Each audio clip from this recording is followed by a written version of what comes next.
وہ یہ ہے کہ ایک ہے شعوری نفاق اور ایک ہے غیر شعوری نفاق۔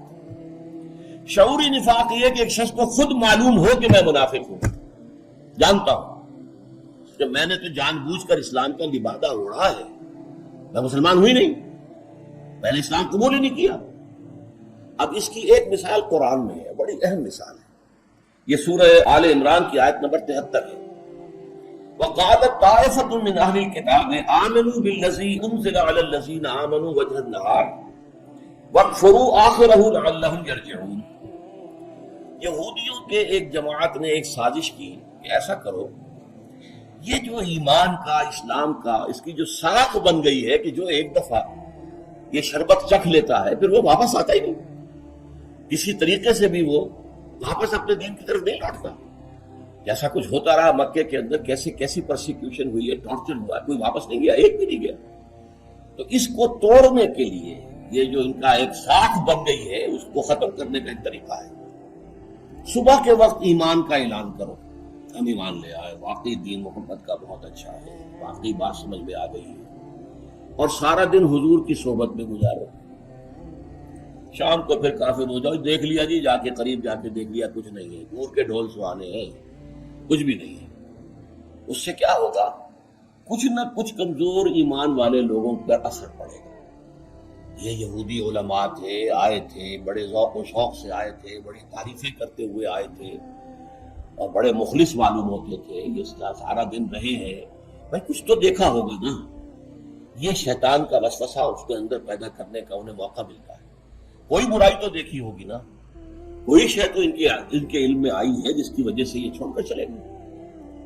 تو اس کے نتیجے میں وہ ہوا خیزی، ہوا کا اکھڑ جانا جو ہے، یہ ان کے پیش نظر ہے۔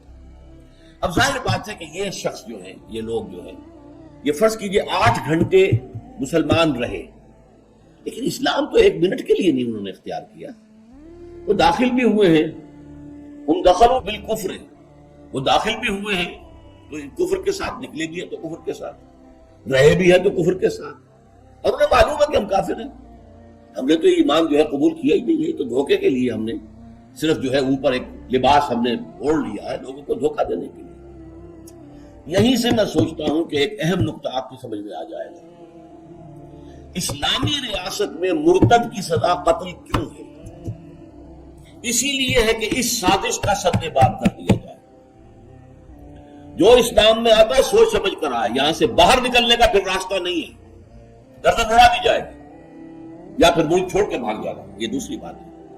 لیکن یہ کہ قتل مرتد کی سزا کی حکمت یہ ہے کیونکہ اسلامی ریاست کی بنیاد ہے ایمان پر، اسلام پر، وہ ٹیریٹوریل اسٹیٹ نہیں ہے، نیشنل اسٹیٹ نہیں ہے کہ ایک حدود کے اندر، جغرافیائی حد کے اندر رہنے والے سب لوگ اس کے شہری ہیں، وہ ہندو ہوں، مسلمان ہوں، وہ سکھ ہوں، عیسائی ہوں، پارسی ہوں، کچھ بھی ہوں، یہودی ہوں، نہیں، یہ اسلامی ریاست اسلام پر قائم ہے۔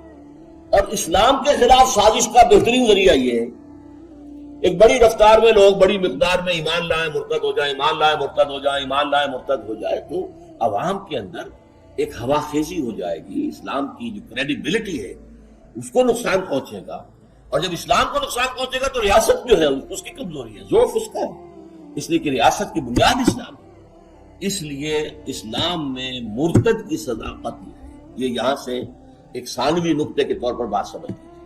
اچھا، اب اسی کی میں آپ کو ایک مثال دیتا ہوں عہد حاضر میں۔ آپ نے اخبار میں یہ خبریں پڑھی ہوں گی کہ کوئی ہندو جاسوس بن کر پاکستان میں آیا، ظاہر بات ہے ختنہ کرا کے آیا، نماز یاد کر کے آیا، مسلمانوں کا سہولیہ بنا کے آیا، اور ایسا بھی ہوا ہے کہ سرحدی گاؤں میں وہ امام مسجد رہا، کئی سال تک امام مسجد رہا، بعد میں معلوم ہوا بدبخت کو تو جاسوس تھا، اس نے یہ سارا لبادہ اوڑھا ہوا تھا۔ اب ظاہر بات ہے جتنے سال بھی وہ رہا، لوگوں نے تو اسے مسلمان سمجھا، اس کے پیچھے نمازیں پڑھی ہیں، تیار ہو کے آیا نا اس کام کے لیے، اور وہ جو ہے وہ پہلے اول وہ اس سے کافر ہے، کافر ہی رہا ہے، کافر ہی گیا ہے، پکڑا گیا ہے یا سزا ہوئی ہے یا واپس چلا گیا، بھاگ گیا ہے، تو کفر ہی کے ساتھ داخل ہوا تھا، کفر ہی کے ساتھ نکل گیا۔ یہ جانتا ہے کہ میں مسلمان نہیں ہوں، میں نے تو یہ محروم مچایا ہوا۔ یہ ہے شعوری نفاق، کہ ایک انسان ظاہر کر رہا ہے اپنے آپ کو مسلمان اور مومن، حقیقت میں وہ خود بھی جانتا ہے کہ نہ وہ مسلمان ہے نہ مومن ہے، بلکہ وہ تو یہ ڈرامہ رچا ہے. یہ ہے شعوری نفاق. اچھا، یہ حضور کے دور میں بہت کم تھا، جیسا کہ میں نے بتایا خاص سازش کے طور پر تو تھا، لیکن حضور کے دور میں جو عام نفاق ہے وہ غیر شعوری نفاق ہے. وہ غیر شعوری نفاق کی تھوڑی سی وضاحت میں نے پچھلی نشست میں کی تھی کہ کسی بھی انقلابی دعوت اور تحریک کے ساتھ جو لوگ آتے ہیں، وہ ظاہر بات ہے کہ دو ایکسٹریمز پر تو ہوتے ہی ہیں، کچھ بین بین بھی ہوتے ہیں. ایک تو وہ ہوتے ہیں عزیمت والے، ہمت والے، جن کا ظاہر و باطن ایک ہے، جو جس چیز کو قبول کرتے ہیں تن من دھن قربان کرنے کے لیے تیار رہتے ہیں. Total identification. اب ہر چہ باد آباد ماں کشتی درآب انداختے، تو ان کے لیے تو جب مشکلات آتی ہیں تو ان کے ایمان میں اور اضافہ ہوتا ہے. زادتہم ایمانا، اور ان کے اندر جو ہے اور استقامت پیدا ہوتی ہے، ان کا اللہ کے ساتھ لگاؤ اور بڑھ جاتا ہے، محبت اور بڑھ جاتی ہے. لیکن دوسری قسم کے لوگ، دوسری انتہا پر وہ ہیں کمزور لوگ، ضعیف الارادہ، جن کے اندر استقامت نہیں ہے. ایمان اچھا لگا، جیسے میں نے کہا مارکسزم اچھا لگا، فلسفہ، کمیونسٹ ہو گئے، قربانی کا موقع آیا تو پیچھے ہٹے. اسی طرح ایمان اچھا لگا کہ ہاں بات تو ٹھیک ہے، دل گواہی دے رہا ہے، دل نے تو گواہی دے دی، زبان سے بھی گواہی دے دی، اشہد ان لا الہ الا اللہ واشہد ان محمد رسول اللہ. لیکن اب آئی آزمائشیں، اب آئی تکلیفیں، تو اب تزلزل ہو گیا، پاؤں جو ہے وہ کانپنے لگے، ٹانگیں کانپنے لگی. اور اس سے یہ ہے کہ کچھ رفتہ رفتہ، خاص طور پر جب جہاد اور قتال، خرچ کرو اللہ کی راہ میں، مال بہت محبوب ہے انسان کو، اور لاؤ اللہ کی راہ میں، نکلو جہاد کے لیے، قتال کے لیے. اب ظاہر بات ہے جو جنگ کے لیے نکلتا ہے اس نے جان تو گویا کہ ہتھیلی پر رکھ لی ہے، اب تو واپس آ گیا تو بونس ہے، ورنہ یہ کہ جنگ میں جانے کا مطلب یہی ہے کہ آپ اپنی جان دینے کو تیار ہیں. جب ایسے امتحان آتے ہیں تو وہ پسپائی اختیار کرتے ہیں. اب یہ پسپائی جو ہے، اس لفظ کو اچھی طرح نوٹ کریں، پسپائی، پاؤں کا پیچھے ہٹنا، یہ پسپائی ہے. اس پسپائی کے درجے ہیں. پہلا درجہ تو یہ ہے کہ پسپائی ہوئی، دل نے بھی کہا تم نے برا کیا، غلط کیا، تمہیں چاہیے تھا کہ ایمان کا تقاضا پورا کرتے، اللہ کی راہ میں خرچ کرتے، اللہ کی راہ میں جہاد کرتے. پھر انہوں نے جا کر حضور کے سامنے اعتراف بھی کر لیا، حضور ہم سے غلطی ہوئی ہے، خامی ہوئی ہے، آپ بھی استغفار کریں ہمارے لیے، اور یہ کہ ہم بھی اللہ کی جناب میں توبہ کرتے ہیں. اس کو ہم نفاق نہیں کہیں گے، یہ ضعف ایمان ہے. ضعف ایمان بڑے بڑے صاحب ایمان پر بھی وقتی طور پر آ سکتا ہے. حضرت حاتب ابن ابی بلتعہ جو کہ بدری صحابہ میں سے ہیں، وہ ضعف ایمان کی کیفیت ان پر آئی، اور فتح مکہ سے قبل انہوں نے خط لکھ دیا قریش کو اطلاع دینے کے لیے، حضور کا راز فاش کرنے کے لیے کہ حضور اب حملہ آور ہونے والے ہیں. یہ جرم ایسا تھا کہ حضرت عمر نے حضور سے عرض کیا کہ مجھے اجازت دیجیے میں اس کی گردن مار دوں. حضور نے فرمایا نہیں عمر، تم جانتے نہیں یہ بدری ہے، اور بدر میں جو لوگ شریک تھے اللہ تعالیٰ ان کے اگلے پچھلے سارے گناہ معاف کر چکے. لیکن ایسے شخص سے بھی غلطی ہوگی. حضرت کعب ابن مالک غزوہ تبوک میں جانے سے رہ گئے، دو اور ساتھی رہ گئے تھے، مسلمان پکے مومن، اعتراف کر لیا اپنی غلطی کا. تو جب تک کہ اپنی کمزوری اور کوتاہی کا اعتراف ہو، اسے ہم ضعف ایمان تو کہیں گے، منافقت یا نفاق تو کہیں گے. البتہ جب اگلی منزل آتی ہے تو جھوٹا بہانہ، حضور یہ مجھے تو یہ تکلیف تھی، یہ تھا، یہ مسئلہ تھا، بیوی کی زچگی ہونے والی تھی، کوئی دیکھ بھال کرنے والا نہیں تھا، فلاں تھا، فلاں تھا، فلاں تھا، بیمار تھا. جھوٹا بہانہ، جب جھوٹ شامل ہو جائے گا تو یہ نفاق کی پہلی منزل آ گئی. یہاں میں آپ کو، جیسے ٹی بی کے بارے میں آپ نے سنا ہوگا کہ 3 سٹیجز ہوتی تھی اس کی. فرسٹ سٹیج قابل علاج ہے آسانی سے، سیکنڈ سٹیج اس کا بھی علاج ممکن ہے، تھرڈ سٹیج پہ پہنچا اور گیا، پھر امید نہیں ہوتی تھی کہ اب یہ بچے گا. آج کل اگرچہ تھرڈ سٹیج کے مریضوں کے لیے بھی علاج ہے، لیکن ایک زمانہ تھا کہ جب کہ تھرڈ سٹیج کو جب ٹی بی کا مریض پہنچ گیا تو گویا کہ اس کی موت جو ہے وہ طے ہو چکی ہوتی ہے. تو یہ 3 سٹیجز نفاق کے بھی ہیں. پہلے سٹیج پر صرف جھوٹ ہے، جھوٹ بولا اور حضور سے بچا لیا اپنے آپ کو، حضور کی گرفت سے یا جواب دہی سے بچ گئے، جھوٹے بہانے بنائے. اب کچھ وقت گزرا، ایسا کئی مرتبہ جھوٹے بہانے بنائے تو دیکھا کہ لوگ اب کچھ مسکراتے ہیں کہ اس کی تو عادت ہے بہانے بنانا. لہذا انہوں نے مزید تاکید کے لیے قسمیں کھاؤ، اللہ کی قسم ہے، خدا کا گواہ ہے، فلاں ہے، میں جو کچھ کہہ رہا ہوں سچ کہہ رہا ہوں، میری مجبوری ہے، میرے لیے یہ رکاوٹ ہے، میرے لیے یہ ممانعت ہے۔ جب جھوٹی قسمیں آ گئیں تو اب یہ سیکنڈ سٹیج میں ٹی بی کا مرض داخل ہو گیا۔ یہ ٹی بی کا یعنی نفاق کی ٹی بی اب سیکنڈ سٹیج پر آ گئی۔ تھرڈ سٹیج وہ ہوتی ہے جس پر آ کر اس منافق کے دل میں دشمنی پیدا ہو جاتی ہے مومنین صادقین سے، اور خصوصاً جو مومنین کا رہنما ہوتا جو اس وقت حضور تھے ان سے دشمنی پیدا ہو جاتی۔ انہوں نے ہمارے لیے مصیبت کھڑی کی ہوئی ہے۔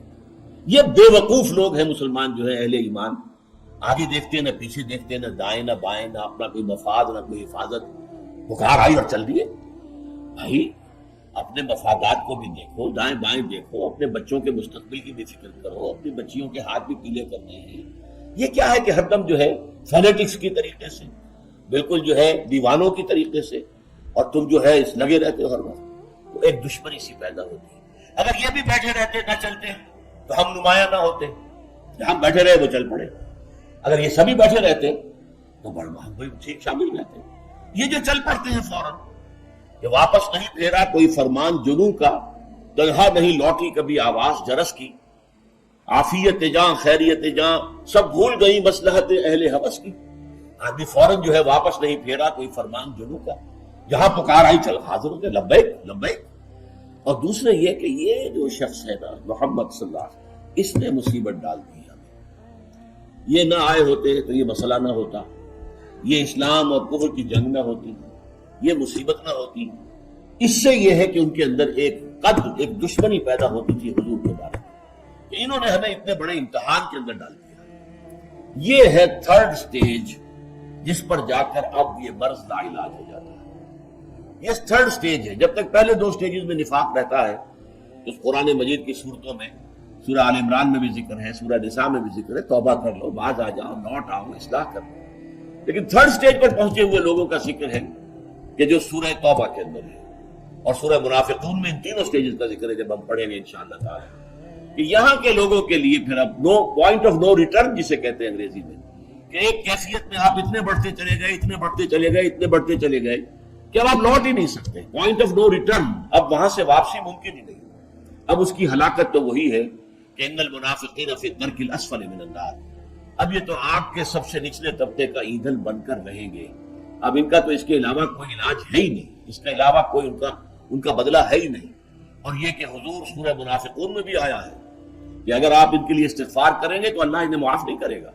لیکن سب سے شدید آیت وہ ہے جو میں نے آپ کو شروع میں سنائی تھی، استغفر لہم او لا تستغفر لہم ان تستغفر لہم 70 مرۃ فلن یغفر اللہ لہم، کہ اے نبی آپ ان کے لیے استغفار کریں یا نہ کریں برابر ہے، لیکن آپ 70 مرتبہ بھی استغفار کریں گے تو اللہ تعالیٰ ان کو معاف نہیں فرمائے گا۔ حضور صلی اللہ علیہ وسلم سے ان کو جو دشمنی ہو گئی تھی اس کی چند علامات میں آپ کو بیان کر رہا ہوں۔ سورہ آل عمران کی آیت نمبر 161 میں ہے کہ انہوں نے حضور پر خیانت کا الزام لگایا کہ حضور نے مال غنیمت میں سے ایک قیمتی چادر جو ہے وہ چرا لی۔ اس حد تک یہ لوگ جری تھے، اس حد تک حضور کے خلاف جو ہے بات کرنے کے لیے تیار رہتے تھے، جس کا جواب قرآن میں دیا گیا وَمَا كَانَ لِنَبِيٍّ أَن يَغُلَّ وَمَن يَغْلُلْ يَأْتِ بِمَا غَلَّ يَوْمَ الْقِيَامَةِ۔ کسی نبی کے شایان شان نہیں ہے کہ وہ خیانت کرے یا کوئی چیز چھپا لے، تو جو کوئی بھی چھپائے گا وہ قیامت کے دن لے کر حاضر ہو جائے گا۔ اسی طرح سورہ توبہ کی آیت نمبر 61 ہے وَمِنْهُمُ الَّذِينَ يُؤْذُونَ النَّبِيَّ وَيَقُولُونَ هُوَ أُذُنٌ، ان میں سے وہ لوگ بھی ہیں جو نبی کو ایذا پہنچاتے ہیں، تکلیف پہنچاتے ہیں۔ اسی کا ذکر سورہ احزاب میں بھی ہے، اور کہتے ہیں وہ تو نرے کان ہیں، کان جو ڈال دو ان کے کان میں مان لیتے ہیں۔ میں جھوٹا بہانہ بنا کے مان لیا، انہیں پتہ ہی نہیں چلا کہ میں جھوٹ بول رہا ہوں۔ یہ تو عام انسان ہے، بس کان ہی کان ہے، سننا جانتے، دماغ جو ہے ان کا اس اپر سٹوری از ویکنٹ، دماغ نہیں ہے کہ سمجھ سکیں گے یہ جھوٹ ہے یہ سچ ہے۔ حالانکہ حضور جانتے تھے کہ وہ جھوٹ بول رہے ہیں، لیکن حضور کی شرافت اور مروت اس کی بنا پر آپ کے عذر کو تسلیم کر لیتے تھے، جب تک کہ آخری وقت نہیں آیا جب کہ قرآن میں حکم ہو گیا۔ یہ سورہ تحریم میں آیت آئی ہے اور سورہ توبہ میں آئی ہے، یا ایھا النبی جاہد الکفار والمنافقین واغلظ علیہم، اے نبی آپ جہاد کیجئے کفار سے بھی اور منافقین سے بھی، اور ان پر سختی کیجئے، واغلظ علیہم، سختی کیجئے، نرمی نہ کیجئے۔ اس سے پہلے حضور نرمی فرماتے تھے اپنی مروت، اپنی شرافت میں، جو جس نے آ کر کہا اچھا بھائی ٹھیک ہے، یہ میری والدہ بھی، اچھا ٹھیک ہے جاؤ، میرا فلاں معاملہ ہے، میری یہ عذر ہے، جاؤ ٹھیک ہے. آپ کا یہ بات یہ تھا، آپ کی طبیعت کے اندر نرمی، مودت، رافت، شفقت یہ تھی. جھوٹے کو جھوٹا کہنا بھی حضور کو گوارا نہیں تھا. جیسے کہ حضرت مسیح کے بارے میں آتا ہے کہ آپ نے ایک شخص کو دیکھا اپنی آنکھ سے کہ وہ چوری کر رہا ہے، جا کر اس سے کہا تم چوری کر رہے ہو؟ نہیں، میں چوری کہاں کی؟ اچھا بھائی میری آنکھ نے دھوکہ کھایا ہوگا، میری آنکھ نے غلط دیکھا ہوگا. یہ ایک انداز ہوتا ہے اس شخص کا کہ جس کا تعلق اللہ کے ساتھ ہوتا ہے، سینہ اس کا بہت کشادہ ہوتا ہے. اسی طریقے سے سورہ احزاب میں فرمایا ان الذين يؤذون الله ورسوله لعنهم الله في الدنيا والآخرة. اور یہ کہ جو لوگ اللہ اور اس کے رسول کو ایذا پہنچاتے ہیں، رسول کو ایذا، اللہ کو ایذا ہے، اللہ تعالیٰ نے ان کے لیے دنیا اور آخرت میں لعنت لکھ دی ہے. پھر آپ کو معلوم ہے حضرت عائشہ رضی اللہ تعالی عنہا پر تہمت لگانے والا جو منافقوں کا سردار تھا عبداللہ ابن ابی، لیکن حضور کی شفقت دیکھی کیونکہ اس عبداللہ ابن ابی کا بیٹا عبداللہ ابن عبداللہ مومن صادق تھا، نیک تھا. تو اس نے آ کر جب اپنے باپ کے انتقال پر کہا حضور میرے باپ کا انتقال ہو گیا، آپ اپنا کرتا دے دیجئے کہ میں اس میں کفن دوں. حضور نے اپنا کرتا اٹھا کے دے دیا.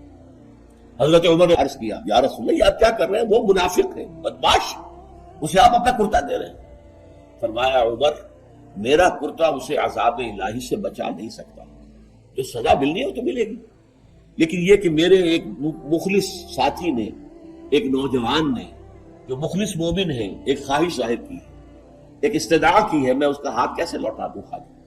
تو آپ نے وہ جو ہے کرتا اپنا دے دیا. اسی طریقے سے یہ سورہ منافقون میں ہم پڑھیں گے کہ وہ کہتے تھے کہ اے لوگوں، اے انصار مدینہ، ان مفلسوں قلاشوں پر خرچ مت کرو. یہ مہاجرین آ کر یہاں بیٹھے تمہارے ٹکڑوں پر پل رہے ہیں، بڑا انہیں اللہ اور رسول یاد ہے، اگر تم ان پر خرچ نہ کرو، انہیں کھانے کو نہ ملے تو یہ سب لنفضوا من حولک، یہ سب کے سب جو ہے چلے جائیں گے، منتشر ہو جائیں گے، یہاں پہ کوئی نہیں رہے گا، یہ سب دودھ پینے والے عاشق ہیں. یہ الفاظ کہتے تھے عام مسلمانوں کے بارے میں. اور یہ بھی الفاظ اسی میں آ جائیں گے اسی سورہ مبارکہ میں کہ اگر ہم مدینے ہم پہنچ گئے، غزوہ بنی عبد المصطلق سے واپس آ رہے تھے تو وہاں وہ واقعہ ہوا تھا جو تفصیل سے آئے گا جب ہم سورت کا مطالعہ کریں گے. تو وہاں پہ اس نے کہا کہ اگر ہم پہنچ گئے مدینے تو وہاں سے عزت والے جو ہیں ہم ہیں، مالکان دہ رہنے والے تو مدینے کے ہم ہیں، یہ تو باہر سے آئے تھے لٹے پٹے ہوئے، مفلوق الحال، بھوکے، ہم نے انہیں پناہ دی. لَيُخْرِجَنَّ الْأَعَزُّ مِنَ الْأَذَلِّ. تو جو عزت والے ہیں، مالکان دہ ہیں، اصل میں وہاں کے رہنے والے ہیں، وہ ان ذلیلوں کو، ان کمزوروں کو، ان ضعیفوں کو، ان بھوکوں کو، ان قلاشوں کو وہاں سے نکال باہر کریں. یہ ہے تیسری سٹیج منافقت کے مرض کی، جس کے بعد جیسا کہ میں نے عرض کیا وہ پوائنٹ آف نو ریٹرن آ جاتا ہے، جس کے بعد کوئی ان کا واپسی کا امکان نہیں. پھر وہ رسول کی شفاعت سے محروم، اللہ کی مغفرت سے محروم، اور جہنم کے سب سے نچلے طبقے کا ایندھن.